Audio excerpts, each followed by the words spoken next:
ہماری زندگی کا اونٹ جب بیٹھ جائے گا تبھی ہم چین پا سکیں گے۔ برکت، یہ لفظ ہم روز سنتے ہیں، رزق میں برکت، وقت میں برکت، علم میں برکت، لیکن کبھی سوچا ہے یہ لفظ اصل میں آیا کہاں سے ہے؟ برکت عربک ورڈ برک سے نکلا ہے، اور برک کا لٹرل تصور یا مطلب ہے اونٹ کا بیٹھ جانا، ٹھہر جانا، جم جانا۔ جب اونٹ کسی جگہ بیٹھتا ہے تو تین چیزیں ہوتی ہیں۔ سب سے پہلے سفر رک جاتا ہے، اونٹ آگے بڑھنا بند کر دیتا ہے، یعنی اب بھاگنا نہیں ہے، ٹھہر جانا ہے۔ دوسرا، وہ پورے وزن کے ساتھ زمین پر جم جاتا ہے، ہلکا سا ٹچ بھی نہیں کرتا بلکہ پوری مضبوطی کے ساتھ ٹک جاتا ہے۔ اور سب سے آخری، مسافر بھی سکون لیتا ہے، سفر کی تھکن رکتی ہے، آرام ملتا ہے، سکون ملتا ہے۔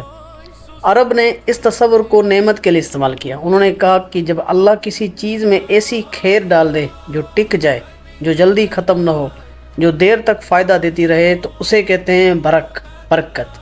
یعنی برکت کا مطلب صرف زیادہ ہونا نہیں ہوتا، بلکہ برکت کا مطلب ہے کم چیز کا بھی کافی ہو جانا، تھوڑے وقت کا بھی گہرا فائدہ دینا، تھوڑا مال لیکن سکون بہت۔ برکت والی چیز اونٹ کی طرح ہوتی ہیں، ٹھہر جاتی ہیں، جم جاتی ہیں، ساتھ دیتی ہیں۔ اب سوال یہ ہے کہ ہماری زندگی کا اونٹ کیوں نہیں بیٹھتا؟ آخر ہماری زندگی سے برکت کہاں چلی گئی؟ لاکھوں روپے کمانے کے باوجود ہماری زندگی میں وہ رونق نہیں جو ہونا چاہیے۔ تو اس کا سمپل جواب ہے، ہمیں بانٹنا نہیں آتا۔ مدینے کے انصاروں نے مہاجرین جو مکہ سے ہجرت کر کے آئے تھے، ان کو اپنے گھر، باغ اور کاروبار میں آدھا حصہ دے دیا۔ ہم کسی کو 10 روپے دیتے ہیں تو ہماری جان نکل جاتی ہے۔ حضرت سعد بن ربی رضی اللہ تعالیٰ عنہ جو انصاری تھے، اپنے مہاجر بھائی حضرت عبد الرحمن بن عوف جو اس وقت کچھ غریب تھے، ان سے کہا کہ اے میرے بھائی، میں مدینے میں سب سے زیادہ مالدار ہوں، میرا آدھا مال تو رکھ لے۔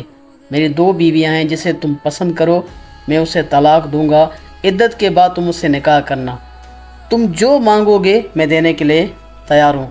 عبد الرحمن بن عوف کہنے لگے، اللہ تمہارے مال، گھر اور اہل عیال میں برکت عطا فرمائے، مجھے تم سے کچھ نہیں چاہیے، مجھے صرف بازار کا راستہ بتاؤ۔ تو یہ پہلی وجہ ہے کہ ہماری زندگی اور مال میں برکت اس لیے نہیں کیونکہ ہمیں بانٹنا نہیں آتا۔ دوسری وجہ ہے، ہم نے گناہوں کو نارملائز کر دیا ہے۔ زنا کو ریلیشن شپ کہتے ہیں، غیبت کو کنٹینٹ کہتے ہیں، دکھاوا یعنی ریاکاری کو ہم پرسنل برانڈنگ کہتے ہیں، جھوٹ کو سمارٹنیس کہتے ہیں، اور نماز چھوڑنے کو بزی شیڈول۔ تو جب اس طرح کی چیزیں عام ہو جائیں تو پھر برکت کا ہونا ممکن نہیں۔ ایک حدیث کا مفہوم ہے کہ بندہ جب گناہ کرتا ہے تو اس کا رزق اس سے چھین لیا جاتا ہے۔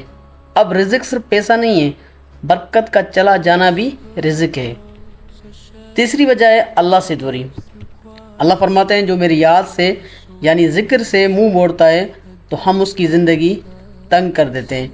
اب جب زندگی تنگ ہو جائے اور زندگی تنگ کرنے والا بھی اللہ کی ذات ہو تو آپ خود بتائیں کہ برکت کہاں سے آئے گی، سکون کہاں سے آئے گا؟ اور اللہ سے جڑنے کا بہترین طریقہ ہے نماز، جو ہم بالکل نہیں پڑھتے۔ یہی وجہ ہے ہمیں ہر چھوٹی چیز بھی پریشان کرتی ہے، وہ اس لیے کیونکہ ہمیں نماز کی ٹینشن نہیں، اور جب نماز کی ٹینشن چلی جائے گی پھر باقی ٹینشنیں جگہ بنائیں گی۔ چوتھی وجہ ہے، ہم وقور والی جنریشن نہیں ہیں۔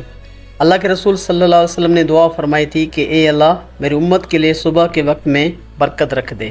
یہاں جو ورڈ استعمال ہوا ہے وہ ہے بکور، جس کا مطلب ہے صبح کا وہ ابتدائی وقت جو فجر کے بعد شروع ہوتا ہے، جب انسان جلدی اٹھ کر عبادت، علم یا کام میں لگتا ہے۔ اسی وقت میں اللہ نے خاص برکت رکھی ہے۔ صرف اتنا ہی نہیں بلکہ قرآن کے مطابق اس وقت رحمت کے فرشتے اترتے ہیں۔ ایک گورے کے مشہور الفاظ ہیں کہ the early bird catches the worm، مطلب جو جلدی اٹھتا ہے موقع بھی اسی کو ملتے ہیں۔ دوسرے الفاظ میں، زندگی میں وہی آگے بڑھتا ہے، اسی کی زندگی میں برکت آتی ہے جو بکور پا لیتا ہے۔ ہمارا مسئلہ یہ ہے کہ ہم نے بکور کو ضائع کر دیا، وہ وقت جس وقت میں اللہ کے رسول صلی اللہ علیہ وسلم نے برکت کی دعا کی ہو۔ اب اس وقت کو کافر ہو یا مسلمان کوئی بھی پالے گا، اس کی زندگی میں برکت ہوگی۔